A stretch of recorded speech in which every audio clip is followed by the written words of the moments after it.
Oi, gente, tudo bem? Hoje eu tô aqui para falar um pouquinho do caminho, para falar um pouquinho de um caminho assim espiritual, para falar de um caminho de autoconhecimento e lembrar assim que quando a gente fala de um caminho espiritual de autoconhecimento, né, quando eu tô falando aqui, eu tô falando de um caminho que leva para a felicidade.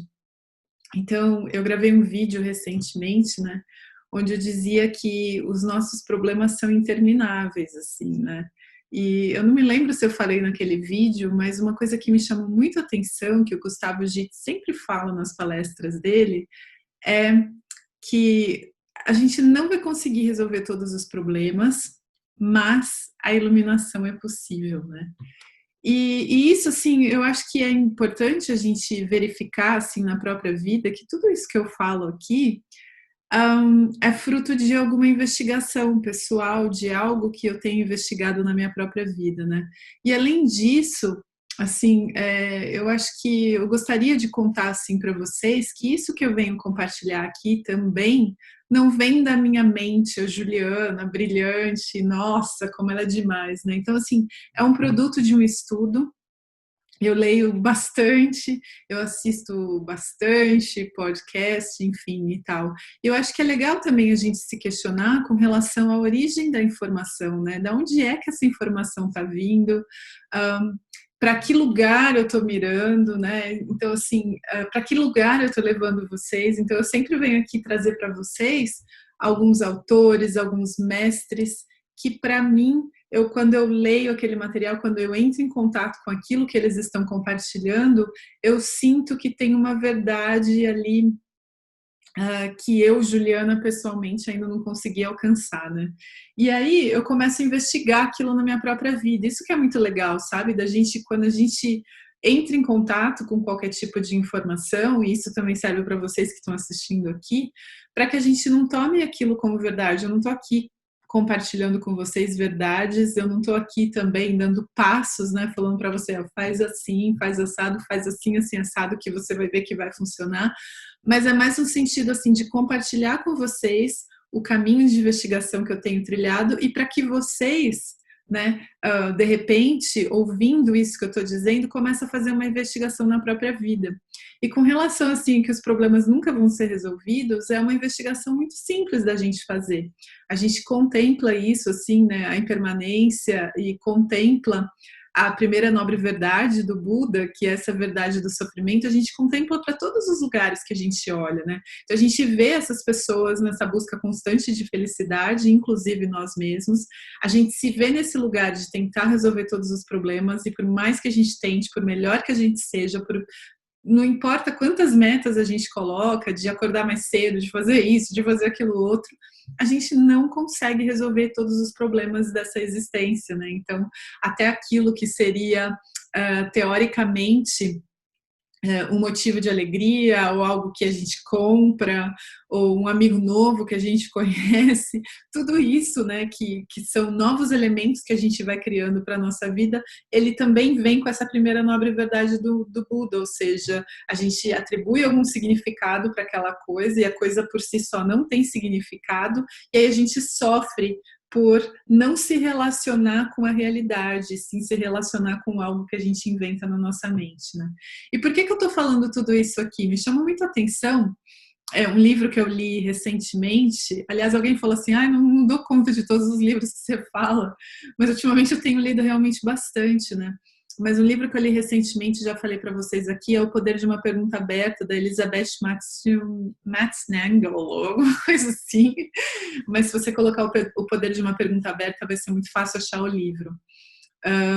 Onde existe um estudo numa plataforma que se chama O Lugar, que ela é comandada pelo Gustavo Gitt, pelo Fábio Rodrigues e não sei mais as outras pessoas que estão lá, mas que ele conduziu um estudo, o Gustavo Gitt conduziu um estudo desse O Poder de uma Pergunta Aberta, e me chamou muito a atenção, assim, foi insistido várias vezes, não só nesse estudo, mas também no livro, com uma pergunta, mas aí é que tá, né? A gente faz uma pergunta e a gente é muito rápido em dar resposta. A gente não faz uma investigação e a gente não vai. E quando eu falo investigação, o que que é isso? Assim, é experimentar mesmo, fazer a pergunta da pergunta, sabe? Começar a questionar. Por exemplo, quando a gente traz aqui um conceito de vacuidade, de que nada por si só tem uma função por si só, ou é aquilo que eu imagino, né?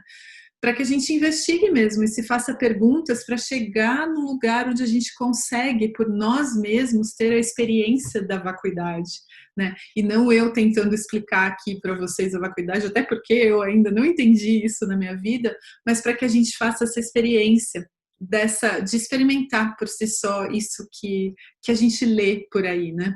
Mas aí com relação a isso, então, o Gustavo traz essa pergunta muitas vezes, assim como é trazido no livro, se a gente acredita que a liberação é possível.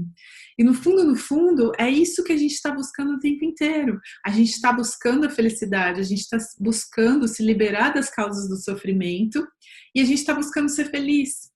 E isso é possível. Então, assim, não é possível ter um casamento perfeito, ter um relacionamento perfeito, ter o carro perfeito, por mais perfeito que o carro seja, né? Por mais tecnologia que o carro tenha, de repente esse carro vai consumir muito combustível, esse carro, de repente, é muito raro e a peça dele vai custar muito caro, ou o carro é muito velho e ele vai dar problema. Então, tudo aquilo que a gente cria como intencionalmente, né, assim, uma primeira vista como sendo para solucionar algum tipo de problema nosso, a gente vai ver que isso só vai gerar mais problemas, né? Mas a gente consegue contemplar isso, então não é possível fazer com que a forma seja perfeita, mas a iluminação é possível. E aí eu acho que é uma pergunta que a gente pode se colocar e colocar como parte da nossa investigação, porque se a gente não acredita que isso é possível, a gente vai começar a buscar outras coisas. A gente vai começar a buscar o relacionamento perfeito, porque a gente ainda não acredita na iluminação e a gente não sabe que essa é a nossa aspiração máxima. Imagina se eu me ilumino, eu não vou mais sofrer com nada no mundo, não importa o que aconteça, né? Mas eu não aspiro isso, eu aspiro um casamento com um cara bonito, com um cara compreensivo, né? Eu aspiro uma casa muito legal, eu aspiro ter muito dinheiro. E veja bem, eu não estou dizendo que esses desejos que a gente tem, essas vontades que a gente tem, esses objetivos, essas metas que a gente coloca na nossa vida, eu não estou menosprezando e dizendo que eles não são necessários. Mas sim, eu estou dizendo que se a nossa motivação não é a iluminação e se a gente não acredita que isso é possível, a gente não vai caminhar nessa direção. E essa é a única direção da verdadeira felicidade, né? Então a gente vai colocar outras metas na nossa vida. A gente vai achar que precisa fazer o curso, sei lá do que, a gente vai achar que precisa ter um cabelo super bom, a gente vai achar que precisa ter milhares de amigos, eu vou achar que eu preciso ter vários seguidores aqui no canal, entende? A gente vai colocando outras metas na nossa vida sem saber, não é sem saber, como a gente não sabe quem a gente esquece dessa primeira meta. E aí a gente não, de novo, não investiga, não se questiona para chegar no lugar onde eu consigo entender se eu acredito que a iluminação é possível, porque se eu não acredito, eu também não vou buscar isso, né? E quando eu falo de iluminação, que é eliminar as causas do sofrimento, existem métodos para isso, existem caminhos para isso, né? E aí eu acho que é o momento da gente se perguntar se a gente tem um plano para nossa iluminação, porque a gente reclama tanto que a gente está sofrendo, que a gente está lá embaixo, está em altos e baixos, que acontece isso e aquilo outro, mas o que que a gente está fazendo de fato para caminhar na direção da eliminação das causas do sofrimento? Então, o que que eu tenho feito? Que tipo de prática eu tenho feito, né? E agora eu acabei falando bastante, talvez eu fale isso num próximo vídeo, que eu ouvi também muito recentemente, com relação ao que a gente precisa reunir para tornar tudo isso um caminho para a nossa liberação, para a nossa felicidade. Então, é necessário um estudo, uma investigação, uma autoinvestigação, uma autoexperimentação, práticas, então, assim, é a minha pergunta aqui para você, que foi a pergunta que o Gustavo deixou, né, no final do estudo, que é tipo assim, qual que é o seu plano para a iluminação? O que você tem feito para você ser consistentemente feliz? Como é que você vem trabalhando com a sua mente? Então eu queria assim deixar esse questionamento e até ia ser muito legal assim se vocês me respondessem e me dissessem: você acredita que a iluminação é possível? Gente, super obrigada pela atenção de vocês. Até o próximo vídeo. Namastê.